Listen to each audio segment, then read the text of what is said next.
ఈ దీర్ఘకాలిక మొండి వ్యాధులు అంటే ఏమిటి అని చాలా మంది అడుగుతూ ఉంటారు. ఈ WHO ప్రకారం మనం తీసుకుంటే ఈ దీర్ఘకాలిక మొండి వ్యాధులను నాన్ కమ్యూనికబుల్ డిసీజెస్ NCD అంటారు. ఇవి ఒకరి నుంచి ఒకరికి సంక్రమించవు, కానీ ఇవి ప్రతి కుటుంబంలో ప్రతి ఇంట్లో ఎవరికో ఒకరికి ఉంటుంది. దీనివలన ఈ వ్యాధులు రోజుల తరబడి కాదు, సంవత్సరాల తరబడి, దశాబ్దాల తరబడి వస్తూ ఉంటాయి. ఏమిటి అంటే రెస్పిరేటరీ డిసీజెస్ తీసుకుంటే chronic asthma, bronchitis, allergic bronchitis, pleurisy. ఇక ఆటోఇమ్యూన్ డిజార్డర్స్ తీసుకుంటే SLE మరియు రొమటాయిడ్ ఆర్థరైటిస్, యాంకిలోజింగ్ స్పాండిలోసిస్.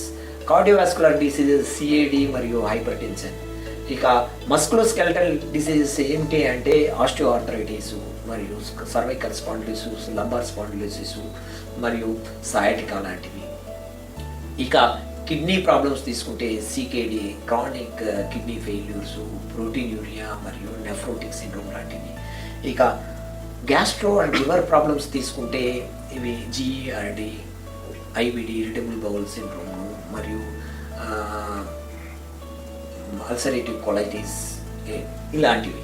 ఇక పైల్స్, ఫిజర్, ఫిస్టులా ఇవన్నీ దీర్ఘకాలికంగా సంవత్సరాల కొద్దీ వేధిస్తూ ఉంటాయి. ఇక నర్వస్ సిస్టమ్ తీసుకుంటే dementia, Alzheimer's, chronic nervous problems, epilepsy లాంటివి అనమాట. ఇక ఈ దీర్ఘకాలిక మొండి వ్యాధులకు WHO మరియు హార్వర్డ్ యూనివర్సిటీ ఏం చెప్తుంది అంటే మనం దీని నివారణ మందులతోనే కాకుండా ఆహార నియమాలు, యోగా, మెడిటేషన్, ఇక న్యూట్రిషన్ సప్లిమెంట్స్ తీసుకోవడం వలన దీన్ని చాలా వరకు నివారించవచ్చు. హోమియోపతిలో సరైన డాక్టర్ని తీసుకొని సలహాలు తీసుకోండి. మీ దీర్ఘకాలిక మొండి వ్యాధులపై పూర్తిగా నివారణ ఉపాయాలు ఆలోచించవచ్చు.